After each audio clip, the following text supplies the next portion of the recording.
네, 내년 총선이 5개월여 앞으로 다가온 가운데 여야 모두 준비에 박차를 가하는 모습입니다. 국민의힘은 오늘 공천의 주요 지표로 활용되는 당무감사 결과를 발표하게 되는데요. 네, 국회 나가 있는 취재 기자 연결하겠습니다. 김수강 기자. 네, 국회입니다. 국민의힘은 오늘 오후 당무감사 결과를 발표합니다. 당무감사는 국회의원 선거구에 따라 조직된 당원 협의회를 대상으로 당원 관리 실태, 지역 조직 운영 상황 등을 점검하는 과정인데요. 이 결과는 공천 심사 과정에서 평가 지표로 활용되는 만큼 출마를 생각하는 인사들은 다들 촉각을 곤두세울 수밖에 없습니다. 게다가 국민의힘이 인요한 혁신위가 제안한 현역 20% 이상 교체보다 엄격한 원칙을 마련하겠다고 한 만큼 관심이 집중됩니다. 이런 가운데 인요한 혁신위원장은 당초 오늘 오전 예정돼 있던 한국노총 방문 일정을 취소했습니다. 취소 이유는 아직 정확히 나오지 않았는데요. 인 위원장이 당 주류 세력에 대한 불출마 및 험지 출마를 압박하는 차원과 연관이 있다는 관측이 나옵니다. 혁신위는 당 주류의 희생 결단 시한으로 오는 30일을 예고한 상황입니다. 예, 더불어민주당도 오늘 당무위원회를 개최했네요. 관련 내용 전해주시죠. 네, 민주당도 공천을 앞두고 현역 의원을 평가하는 방식을 일부 변경했습니다.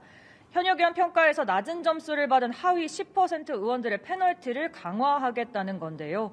아울러 전당대회 룰도 변경키로 했는데 당대표와 최고위원을 선출하는 전당대회에서 대의원 권한을 약화하고 권리당원 비중을 강화하는 안입니다.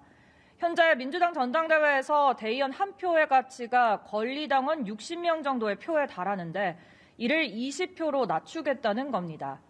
다만 대의원제 축소는 강성 팬덤을 보유한 이재명 대표와 친명계는 지지하는 반면 비명계는 반대하는 사안인 만큼 다시 한번 계파 갈등이 수면 위로 떠오를 수 있다는 우려가 나옵니다.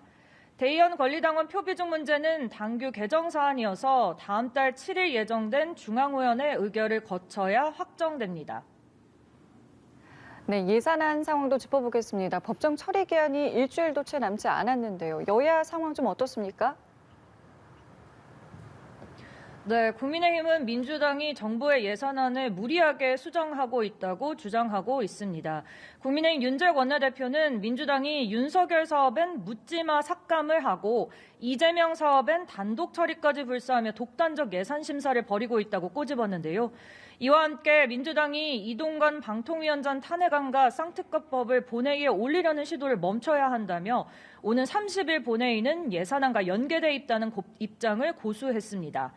반면 민주당은 예산안 논의를 회피하고 있는 것은 국민의힘이라고 반발했습니다.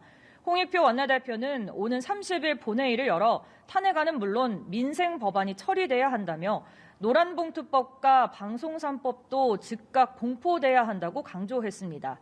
또 국정의 발목을 잡고 있는 건 정부 여당이라며 야당의 예산과 법안 심사 요구를 피해 도망다니며 구체적 내용을 제시하지 않고 있다고 비판했습니다. 지금까지 국회에서 연합뉴스TV 김수강입니다.